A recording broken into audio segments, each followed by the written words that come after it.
Hi everyone, मेरे channel IGNOU learner में आप सभी का स्वागत है। दोस्तों, मैं फिर से आप सभी के सामने इस वीडियो के माध्यम से BHDC 134 का एक ऐसे प्रश्न को लेकर आया हूं जो कि एग्ज़ाम के लिए काफ़ी ज़्यादा इम्पोर्टेंट है।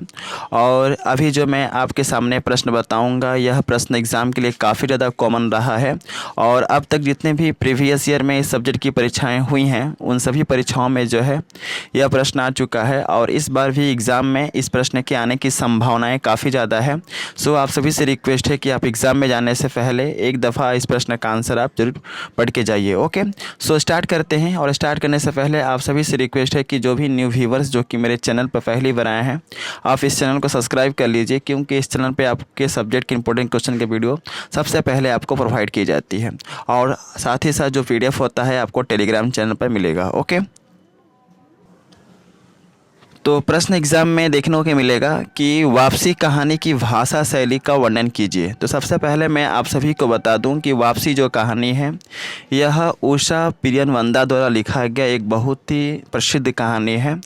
और अगर इस कहानी को आप पढ़ोगे तो आपको बहुत ही अच्छा लगेगा। तो मैं यहाँ पर इस वीडियो में खासकर केवल वापसी कहानी की भाषा शैली पर ही विचार करूंगा। ओके, तो सबसे पहले आपको आंसर के अंतर्गत लिखना है कि वापसी कहानी की भाषा शैली के अंतर्गत आपको लिखना है हेडिंग के तौर पे वापसी की भाषा। क्या लिखेंगे? वापसी की भाषा। इस हेडिंग के अंतर्गत आपको लिखना है कि वापसी कहानी की भाषा बहुत ही सरल और हृदय स्पर्शी है। वापसी कहानी में कहानीकार ने भाषा को इस प्रकार सजाया है कि कोई भी पाठक अगर इस कहानी को पढ़े तो उसके मन में कहानी के प्रति रुझान बढ़ता है। क्या समझे? वापसी कहानी जो है, वापसी कहानी की भाषा बहुत ही सरल है और हृदय स्पर्शी है। सरल कहने का मतलब है कि इस कहानी को इस तरह से लिखा गया है कि अगर आप इस कहानी को पढ़ेंगे तो आप उस कहानी के मूल भाव को अच्छे तरीके से समझ पाएंगे। और हृदय स्पर्शी कहने का मतलब है कि इस कहानी को पढ़ने के बाद आपके मन में जो है किसी के प्रति संवेदना उत्पन्न होती है आपके हृदय में, इसलिए इसको बोला गया है हृदय स्पर्शी। तो आंसर के तौर पे आपको लिखना है कि वापसी कहानी की भाषा बहुत ही सरल और हृदय स्पर्शी है।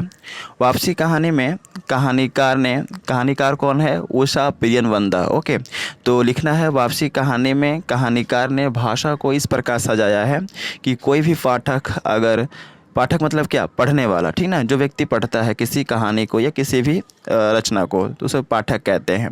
तो लिखना है कि वापसी कहानी में कहानीकार ने भाषा को इस प्रकार सजाया है कि कोई भी पाठक अगर इस कहानी को पढ़े तो उसके मन में कहानी के प्रति रुझान बढ़ता है। रुझान मतलब क्या होता है कि अगर आप उस कहानी को पढ़ोगे, वापसी कहानी के अगर आप पढ़ते हैं तो आपका जो रुचि है वह पैदा होती है, ठीक ना? मन के अंदर आपको उस रचना को पढ़ने का मन करेगा। तो लिखना है कि वापसी कहानी में कहानीकार ने भाषा को इस प्रकार सजाया है कि कोई भी पाठक अगर इस कहानी को पढ़े तो उसके मन में कहानी के प्रति रुझान बढ़ता है, क्योंकि कहानीकार ने बहुत ही आकर्षक ढंग से और प्रभावशाली ढंग से इस कहानी में भाषा का प्रयोग किया है। वापसी कहानी में बहुत ही सरल भाषा का प्रयोग किया गया है, क्योंकि सरल भाषा के प्रयोग से ही इस कहानी के मूल तत्वों को समझने में काफ़ी सहायता मिलती है। यानी कि इस कहानी के जो कहानीकार हैं उषा पिरियनवंदा ने इस कहानी में जिस भाषा का प्रयोग किया है ना, वह भाषा क्या है? काफ़ी सरल है, सहज है। क्योंकि सरल और सहज भाषा ही किसी भी कहानी को अगर हम पढ़ते हैं तो हम उस कहानी के मूल भाव को हम भलीभांति समझ जाएंगे। ओके, तो इस कहानी में उषा पिरियनवंदा ने बहुत ही सरल और सहज भाषा का इन्होंने प्रयोग किया है, जिससे कि पाठक को उस रचना को पढ़ने में किसी भी प्रकार का दिक्कत ना हो। इसके अतिरिक्त कहानी में आम बोलचाल की भाषा का प्रयोग किया गया है, क्योंकि आम बोलचाल की भाषा से ही लोगों को कहानी का मूल संदेश प्राप्त होता है। कहानीकार ने कोशिश किया है कि कितना ज़्यादा से ज़्यादा हो सके इस कहानी में हम आम बोलचाल का ही भाषा का प्रयोग करें। आम बोलचाल की भाषा क्या होता है? वह भाषा जो अधिकांश लोगों में क्या हो? प्रचलित हो। वह शब्द जो अधिकांश लोगों में क्या हो? प्रचलित हो। इससे क्या होगा कि अगर इस कहानी को कोई भी व्यक्ति जो कम से कम पढ़ा लिखा हो अगर उसको पढ़ता है तो इस कहानी के मूल भाव को इस कहानी के माध्यम से कहानीकार जो है क्या समझाना चाहता है, क्या बताना चाहता है समाज के लोगों को, यह भलीभांति आसानी से समझ में आ जाता है। समझ गए? इसलिए इसमें कहानीकार ने आम बोलचाल की भाषा का प्रयोग किया है। इसके बाद आपको लिखना है कि कहानीकार ने अपने छोटे से छोटे वाक्यों के प्रयोग के माध्यम से कहानी का विस्तार किया है।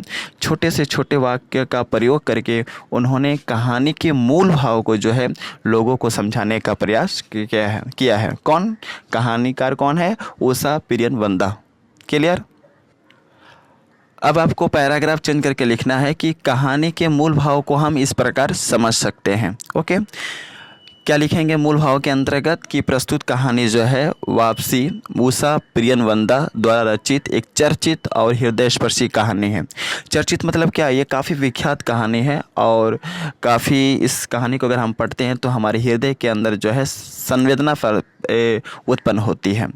तो फर्स्ट लाइन में आपको लिखना है कि प्रस्तुत कहानी वापसी जो है उषा पिरियन वंदा द्वारा रचित एक चर्चित और हृदयस्पर्शी कहानी है।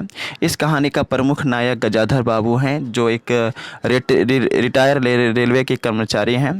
गजाधर बाबू अपने 35 वर्ष की नौकरी पूरी करने के बाद अब रिटायर हो जाते हैं और रिटायर होने के बाद वह अपने घर परिवार के बीच रहने के लिए जाते हैं। घर जाने से पहले वह मन ही मन सोचते हैं कि जब वह घर अपने पहुंचेंगे तो वहां पर उनकी पत्नी, उनके बेटे, उनकी बहू के द्वारा उनका सम्मान मिलेगा और उनका बहुत ही आदर किया जाएगा, क्योंकि उन्होंने अपने जीवन के अधिकांश समय अपने घर परिवार के सदस्यों से दूर रहकर बिताया है। ठीक ना? यानी कि इस कहानी के मेन पात्र कौन है? गजाधर बाबू, जो कि उन्होंने 35 वर्ष जो है अपने घर परिवार के सदस्यों से दूर रह करके जो है रेलवे की नौकरी करते थे वहाँ पर, और जैसे ही वे रिटायर हो जाते हैं तो वह जब घर आते हैं, जब घर की ओर प्रस्थान करते हैं तो वह मन ही मन सोचते हैं कि अब तो मैंने काफ़ी ज़्यादा समय बिता लिया है घर के सभी सदस्यों से दूर रह करके, अब मैं जब घर जाऊँगा तो हमें काफ़ी सम्मान मिलेगा, आदर मिलेगा, क्योंकि उन्होंने अपने जीवन के अधिकांश समय जो है अपने घर परिवार के सदस्यों से दूर रहकर बिताया है। लेकिन ऐसा नहीं होता है। जब वह घर पहुंचते हैं तो उन्हें ऐसा लगता है कि वह घर के सदस्यों के बीच जाकर उन्होंने अपने जीवन में सबसे बड़ी गलती की है। गजाधर बाबू को घर पहुंचने पर ना तो उनका बड़ा बेटा अमर, उनका बड़ा बेटा का नाम होता है अमर, तो उनका बड़ा बेटा अमर, बहू बेटी बसंती का प्यार, ठीक ना, और सम्मान नहीं मिलता है।